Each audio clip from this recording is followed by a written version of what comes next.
Good evening. This is Dr. Bill Wyatt with the American Orthodontic Society, and I've got a little short video I want to pass on to you, ways of moving teeth without actually touching them. In other words, you can actually move the teeth around if you work with the follicle that at the crown of the tooth comes in as it forms. There's a sac around the crown, and we call it the follicle. And this follicle is full of liquid, and it works kind of like a cyst. In fact, it can develop into a cyst. Let me start off here. I'm going to just draw one of them and show you what we're talking about with this. Let me get this going.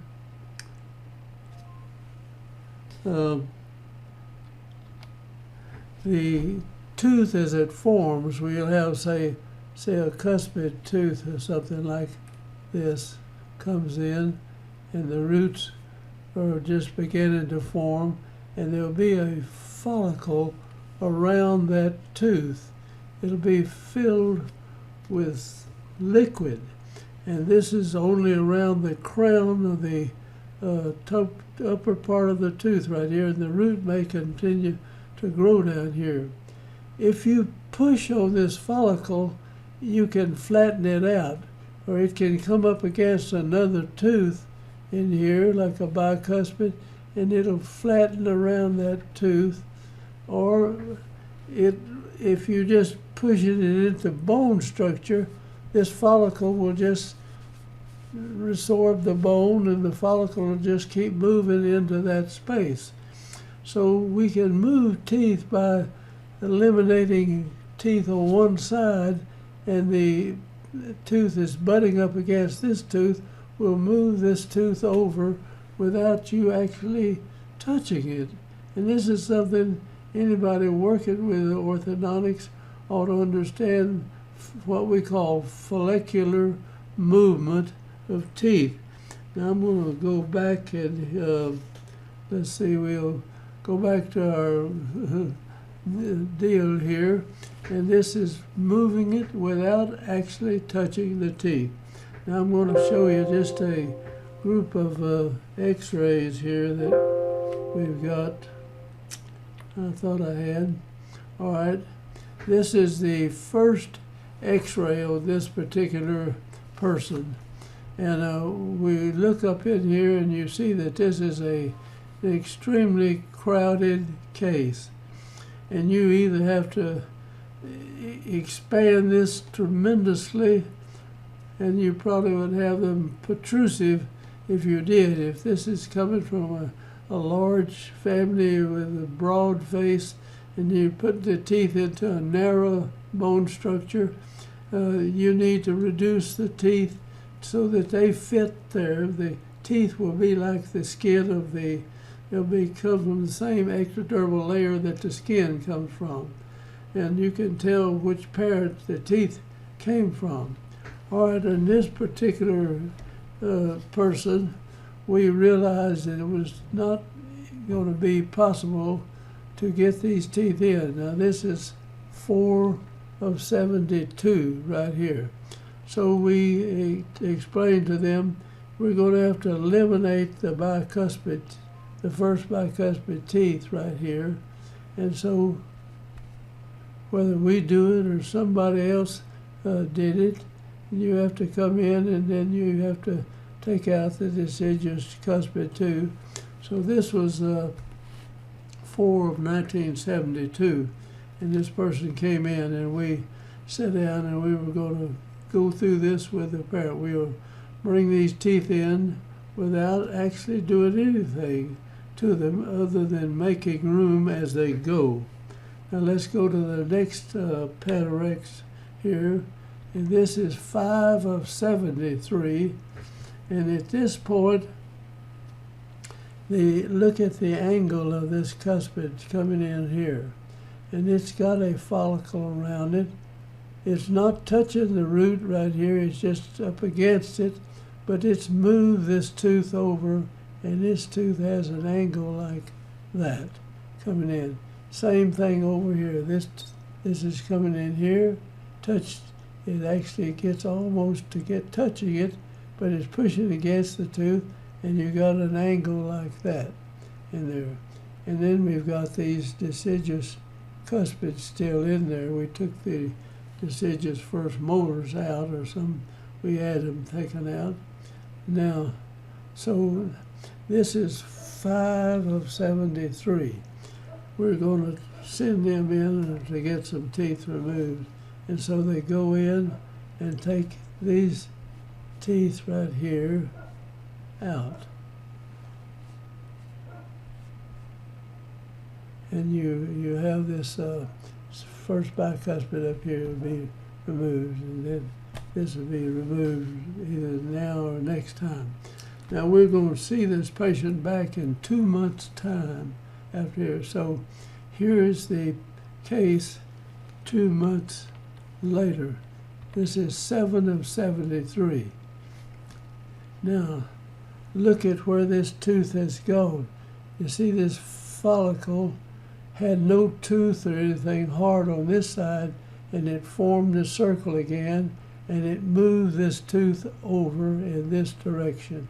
Same thing over here. It looks bad, but it's moved some over here in 2 months' time, so they're moving in this direction. And down here, same thing. It's moving in this direction. They actually move before they touch the other thing. You can just visualize if you had your fist full of water, put a balloon over it and touched it on the side of a swimming pool, and you were there, just take your hand off, and then the balloon would get round again and push your hand back away from it. Now watch what it does here. And that's 7 of 73, and we're going to move it, I think it's about 5 months later here, and look at where they go.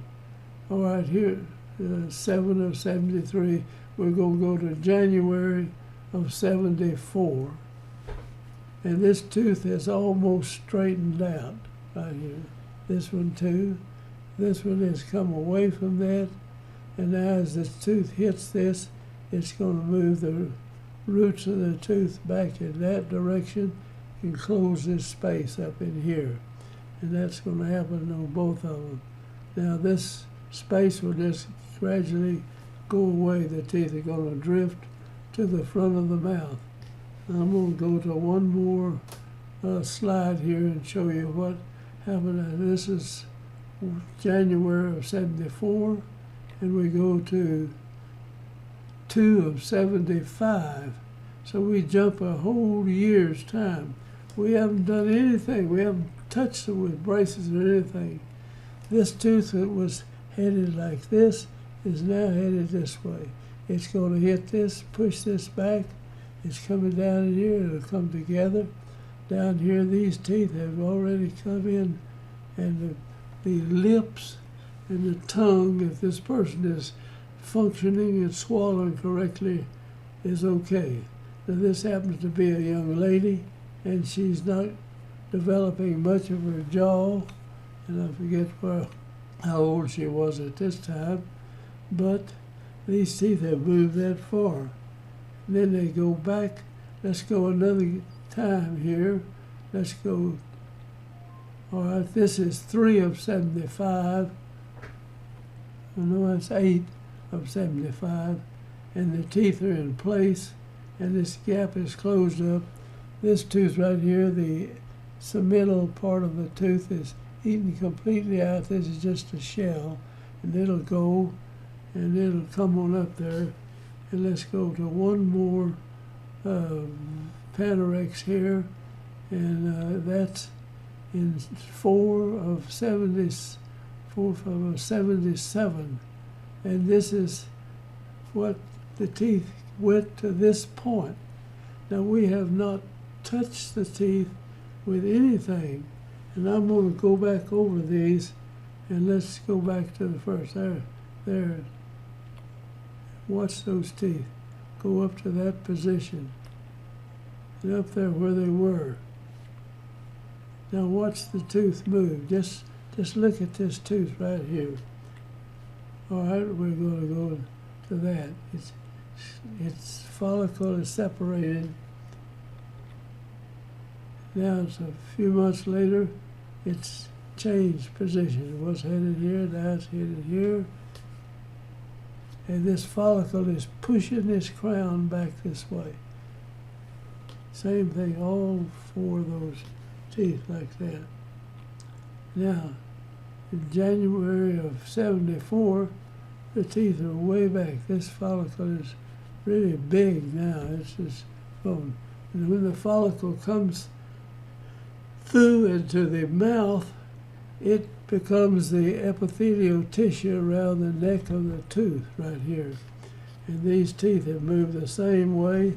They're back like that. Now, you need to understand how this can take place, and then many times this is much better orthodontics than is anything done with anything you can think of, if you can just figure out what's going to happen on this type of case. And let's go to the end of it, and it comes out like that. I'm sorry she didn't have a jaw that was back here and we could get these wisdom teeth in place, but her jaw was too short, and so we had them removed later on. But let me go through that again now. Just watch those teeth as they go backward into that space up there. Now, just put your eye on one tooth and watch it as we move it down.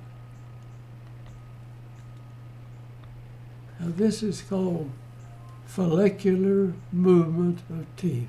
In other words, you're dealing with this follicle that is nothing but a bag full of fluid. It's like a cyst, but sometimes they can't get out to the outside.